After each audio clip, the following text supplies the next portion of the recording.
Hi everybody, welcome back to my channel. I hope you're having a lovely day. Today it is Tuesday, and sometimes that means Truth Tuesday. See, I fooled you all. You thought I had abandoned Truth Tuesdays again. I look naked. Naked Ellie? Not naked Ellie. Naked Ellie. Not naked Ellie. If you're unaware, Truth Tuesdays is when I just dive into a pot full of all of your guys' truths, and no matter what, I cross my heart and hope to die that I will answer all the truths very honestly. Today's Truth Tuesday is sponsored by Sass & Belle. Just kidding, it's not really, but this is a Sass & Belle copper drinking cup, and I thought it looked cute, so it wanted to make an appearance. I've added some new truths to the pot, but if you would like to add some more for the next episode, then leave them down there in the comment section below. Here's the part I get super nervous and start wondering whether my parents watch my videos.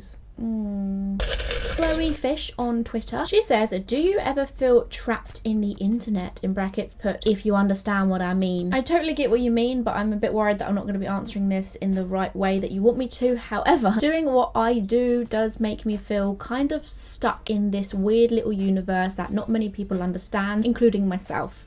When you're surrounded by people going about their day like average normal people, and you know that you've kind of got this like bubble that sort of exists around you, and you kind of need to learn to balance with during your day-to-day life. Because of the fact my life is so heavily documented online and I have to share a lot of things and a lot of the stuff that I do, and as much as I do hate to say it, to get on with my life I do have to think about the internet a lot of the time, because that's the life I've chosen to go down and I want to continue going down that route. But sometimes I do think about just waking up and not having to worry about posting stuff, writing stuff, sharing stuff, checking stuff, just keeping with it, because I kind of have to. And I could take your question in the other way of knowing that everything I post and write on the internet will stay there and exist in that place forever. And that can kind of make you feel a little bit trapped too, because you feel like you're in your own little spotlight and everything you do and every move you make does get seen and judged upon, and that can make you feel a little bit trapped. But that being said, the internet is probably my favourite thing to exist. It's a fantastic invention, it does amazing things. I've always been fascinated about it since I was a kid, and I'm glad that I'm in my own little way contributing to it. It's totally worth it. I mean, that's just an exaggeration of it, because it is rare for me to wake up and say I don't want to be involved with the internet today. I don't want to have to work and do things that involve technology and that involves internet,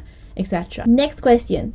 This was sent to my Facebook page by Rhiannon Crawford, and she says, for everyone moving on to the next stages of their life, like moving out or going to college, what advice would you give? Ooh, I'm not really sure if that question counts as a truth, but the first thing that comes to mind, and I'll quickly share, is to do with anxiety and worry when it comes to next stages in life, because that's the main thing that I have to deal with and have a lot of trouble with. So if I could give anyone advice, it would be to enjoy the experience and embrace it and get excited for the new journey that's about to happen in your life. Face it full on, headstrong, and just give it all you've got. Yes, things can be a little bit nerve-wracking sometimes, but that's the beauty of it, because you know after this experience that is a little bit scary and crazy, you're going to grow so much as a person. If you don't do things that scare you, you're just not going to grow as a person ever, and you're just going to continue being the same you that you've always been. You're just going to exist with no progress and no change. Even though change is scary, at the same time change is exciting. With new stages in your life, with new experiences, you never know what's also going to be around the corner with that experience, and that's freaking exciting. Whether you think things are cool now, they could be even cooler, or whether you think things are crappy now, things will get greater. And that's my advice. I don't know if it made any sense. Come on, let's get a good truth. This question was asked on Twitter by Louise Lulu Bieberful. Hi girl. Oh gosh. Okay, this is the truth. Have you ever had a crush on someone while you're in a relationship? P.S. Love your red hair. Thank you, girl. Okay, as much as I hate to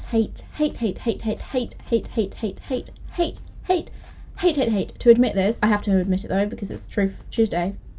It's all about admitting and coming clean. Yes, I have had a crush on somebody whilst in a relationship. I want to stress that that is not a good thing to do, in my own personal opinion. Some people may think it's completely harmless to have a crush while you're in a relationship. No, I never acted upon that crush, but I do believe that if you do find yourself in that situation, then think about whether this may be a red flag for you. This could be telling you something. You're not happy in your relationship. You're looking at somebody else and kind of seeing them as something better than the person you are with. Maybe you're seeing things about that person that you can't see in your own partner. Maybe you are understanding traits about them that you wish your partner had, or maybe even appearance, anything like that. I never ended up dating the guy that I crushed on. The guy I was crushing on was kind of giving me a big warning to say, hold on, something's not right here, you're looking at other people. That's the lesson I kind of took from that, because I felt so terrible and bad for feeling it. But it was a super hard, intense crush. I did air it out with said crush though, face to face too, which is quite rare for me to do. I hate opening it up, it cringes me out. But they said the exact same thing to me. They were super nice about it and said, hey, I don't think you're happy in the situation you're in. Maybe you should sort that out first before anything else. And then nothing really happened about that. This was a long time ago, and they are no longer someone I desire to be with. Next question. This is getting juicy. I like juice. That's weird. Oh, I just ripped it. This question is from Twitter, and it's from Random Hero LW. Biggest regrets in life? Question mark. Deep. I won't lie, I'm one of those cringy people that say I live life with no regrets, but that's only because I like to know that everything I go through and do differently, or in a bad way, or just not in the best way possible, I like to think that I can take something from that and learn a lesson from that and develop and grow from that. But obviously we all have times in our life where we think, could have done that a little bit better.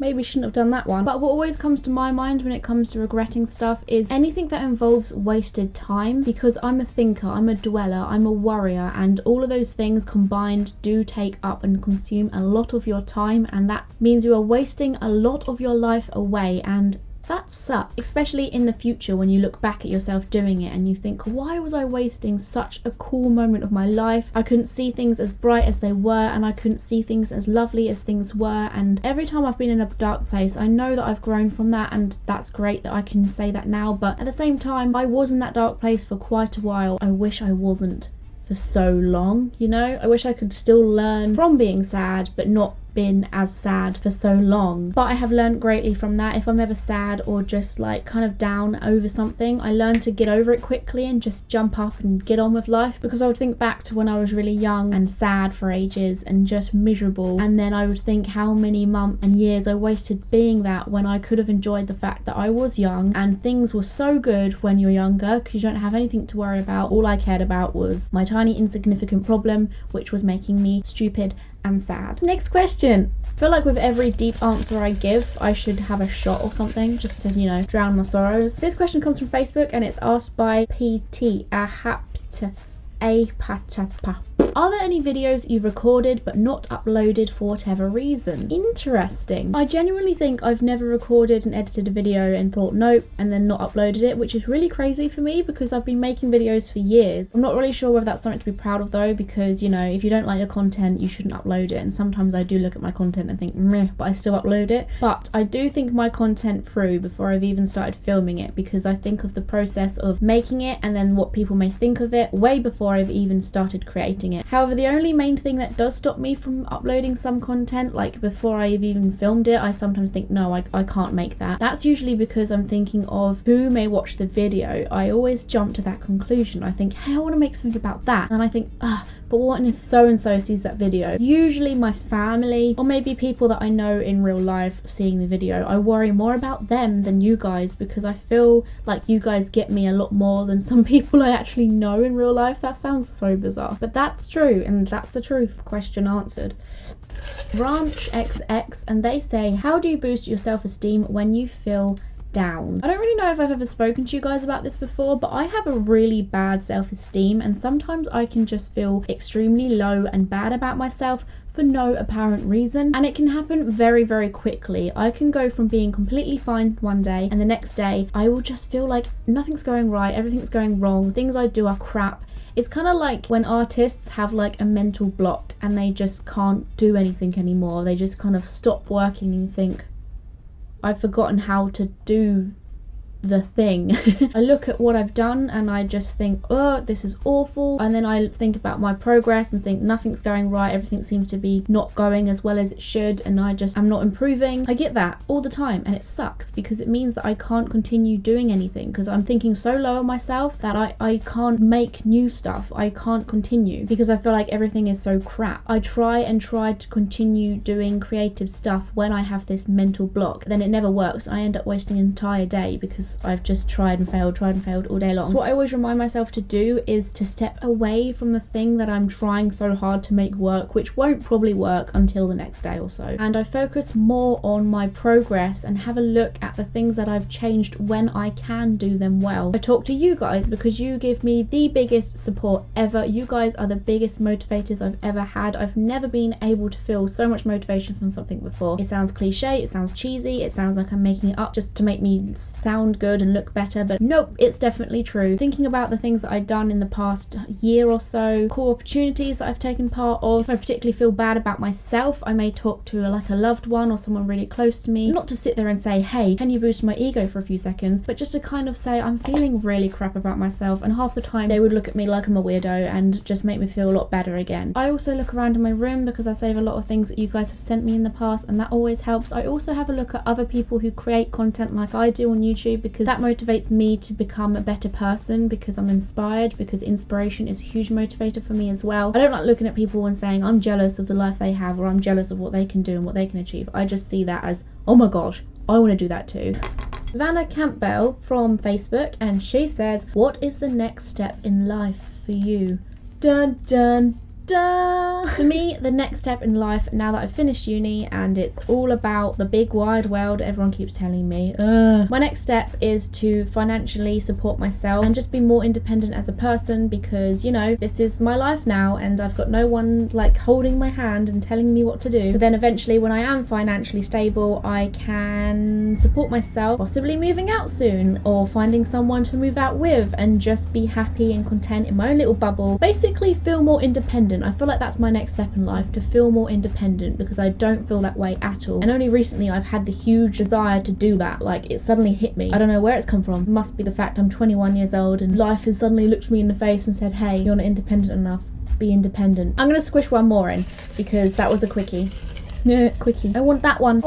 Danny Myra Exo. Maria. I think it was Maria. A very interesting question. How has YouTube affected you mentally? This is a great question because I could answer this in a depressing way or a really positive one. I like questions like that. Which one am I gonna choose? Let's start with a bad. YouTube can make me quite paranoid as a person and quite an obsessive control freak, because obviously you can post what you want on YouTube and you can post things that you really hope people are gonna love, and that can make you a little bit obsessed because you're a bit worried about what they may think, and it can make you a bit more of a control freak because you want things to go a certain way and sometimes they don't, and then you're sat there looking at your analytics page, which is basically a page that tells you whether your views are going down or up, and it just makes you a little bit stressed. And every day you can walk around thinking, how's my videos doing? How's my page going? Then again, anything you do in life can make you feel that way. Being an internet person can always make someone paranoid because of going out into the real world makes it a bit more threatening, because there is that chance someone might say hello, which I love so much, but there is also a chance that someone might see you who don't like you, or they might judge you because they know you, and that does make me a little bit paranoid as a person. Obviously, I love when you guys say hello and like give me hugs and stuff in public. Like, that makes my absolute day because I know you're cool with me. Like, you're cool, we're cool, let's be friends. But for every nice person,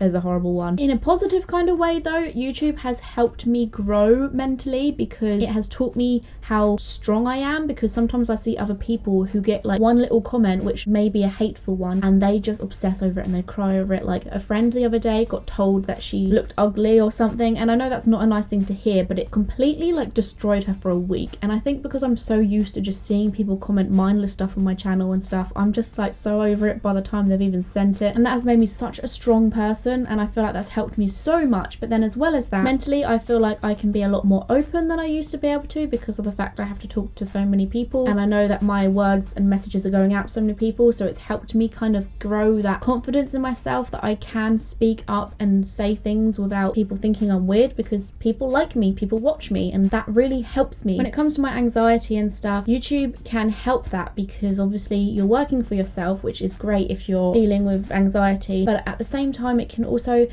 make you prone to anxiety because of so many people looking up to you, so many people want to meet you, and you're having to go to events and meet people that think highly of you, and expectations are horrible, especially when you have anxiety. You'll start wondering what people are going to expect of you. So yes, it's a comfortable job in some senses, but then in other senses it's not. It's a scary one. I want to challenge you guys to ask me the biggest, deepest, darkest truths you can think of. Do it right now. Pause this video, go down there, or just go down the comment section right now and ask me something super deep and personal, because I want these questions to be really intense. I feel like some of you guys are being too worried about what you're asking. A long time ago when I started this Truth Tuesdays, the questions started off really deep, and they've kind of like not gone as deep as they were, so I'm challenging you guys to do it. And I'll see you guys in my next video. All my social media is down there in the description box below. I've got Twitter, Facebook and Instagram as my favourites. You can subscribe to this channel and be notified every time I make a new video. I also go live on YouNow every week, so if you want to become a fan, you can do that. Click the link down there and you will be told when I go live to chat with you. Thanks for watching, guys. See you soon. Mwah. Bye.